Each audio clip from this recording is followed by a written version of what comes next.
Perdebatan panas meledak di Dewan Perwakilan Rakyat Malaysia. Kenapa harus bahasa Melayu? Kenapa bukan Mandarin atau Tamil? Apakah Malaysia sedang menuju perubahan besar? Benarkah ini ancaman bagi jati diri bangsa?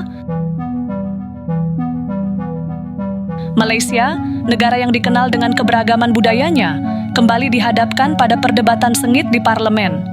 Kali ini, isu yang memantik kontroversi adalah penggunaan bahasa resmi dalam pemerintahan dan kehidupan sehari-hari.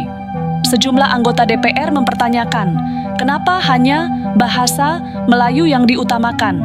Mengapa bahasa komunitas besar seperti Mandarin dan Tamil tidak mendapatkan tempat yang setara?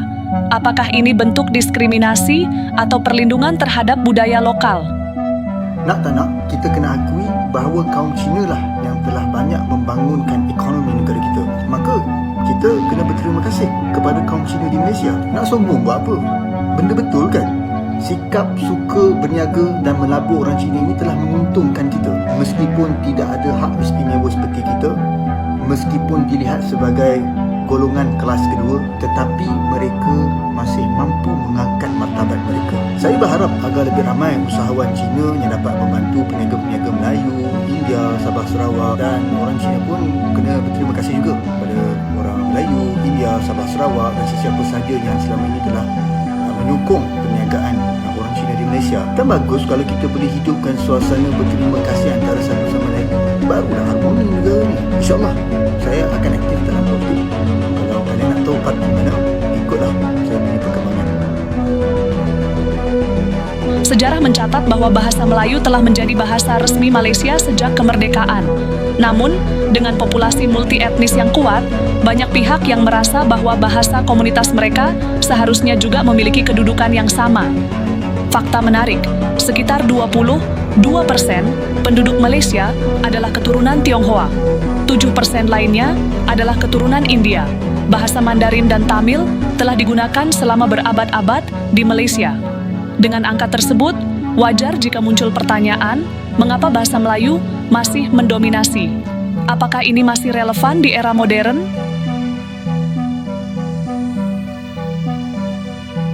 Pendukung bahasa Melayu berpendapat bahwa identitas nasional, bahasa Melayu adalah simbol pemersatu bangsa seperti halnya di Indonesia. Konstitusi dan sejarah, sejak dulu, bahasa ini telah menjadi perekat utama antara berbagai etnis. Kepraktisan, jika terlalu banyak bahasa resmi, komunikasi di pemerintahan bisa menjadi kacau. Sebagian besar anggota DPR yang mendukung kebijakan ini menegaskan bahwa Malaysia bukan Indonesia. Jika Indonesia berhasil dengan keberagaman bahasanya, bukan berarti Malaysia harus mengikuti jejak yang sama. Di sisi lain, kelompok yang mendukung penggunaan bahasa lain berargumen, hak asasi. Semua warga negara berhak mendapat pengakuan bahasa mereka. Daya saing global, Mandarin adalah salah satu bahasa ekonomi terbesar di dunia. Realitas sosial, banyak masyarakat yang sehari-hari menggunakan Mandarin atau Tamil. Mereka mencontohkan negara seperti Swiss yang memiliki 4 bahasa resmi, namun tetap bisa berjalan dengan baik.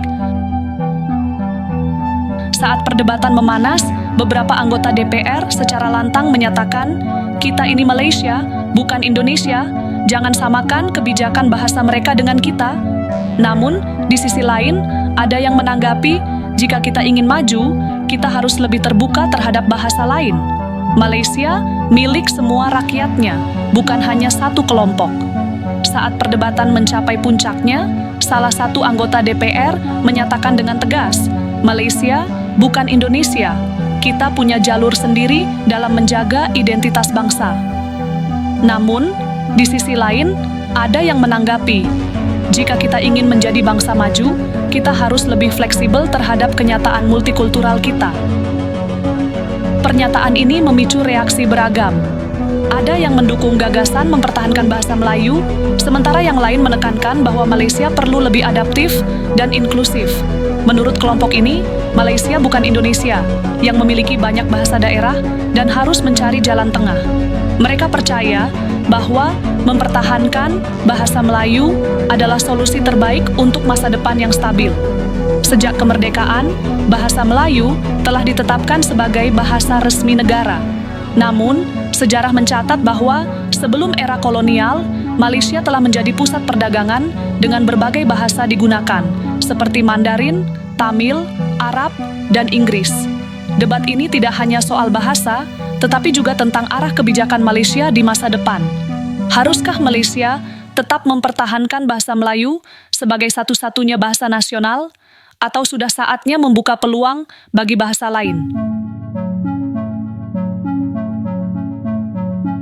Pendukung bahasa Melayu berpendapat bahwa identitas nasional, bahasa Melayu adalah simbol pemersatu bangsa seperti halnya di Indonesia. Konstitusi dan sejarah, sejak dulu, bahasa ini telah menjadi perekat utama antara berbagai etnis. Kepraktisan, jika terlalu banyak bahasa resmi, komunikasi di pemerintahan bisa menjadi kacau. Sebagian besar anggota DPR yang mendukung kebijakan ini menegaskan bahwa Malaysia bukan Indonesia. Jika Indonesia berhasil dengan keberagaman bahasanya, bukan berarti Malaysia harus mengikuti jejak yang sama. Sejarah mencatat bahwa bahasa Melayu telah menjadi bahasa resmi Malaysia sejak kemerdekaan. Namun, dengan populasi multi-etnis yang kuat, banyak pihak yang merasa bahwa bahasa komunitas mereka seharusnya juga memiliki kedudukan yang sama. Fakta menarik, sekitar 22% penduduk Malaysia adalah keturunan Tionghoa. 7% lainnya adalah keturunan India. Bahasa Mandarin dan Tamil telah digunakan selama berabad-abad di Malaysia.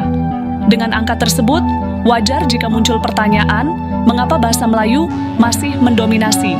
Apakah ini masih relevan di era modern? Perdebatan panas meledak di Dewan Perwakilan Rakyat Malaysia. Kenapa harus bahasa Melayu? Kenapa bukan Mandarin atau Tamil? Apakah Malaysia sedang menuju perubahan besar?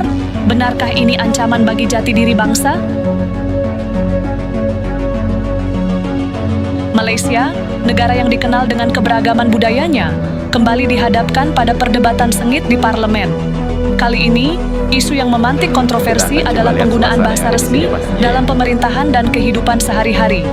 Sejumlah anggota DPR mempertanyakan, kenapa hanya bahasa Melayu yang diutamakan?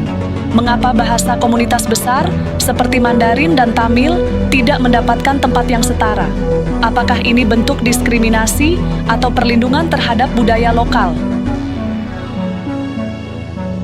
Pendukung bahasa Melayu berpendapat bahwa identitas nasional, bahasa Melayu adalah simbol pemersatu bangsa seperti halnya di Indonesia. Konstitusi dan sejarah, sejak dulu, bahasa ini telah menjadi perekat utama antara berbagai etnis. Kepraktisan, jika terlalu banyak bahasa resmi, komunikasi di pemerintahan bisa menjadi kacau.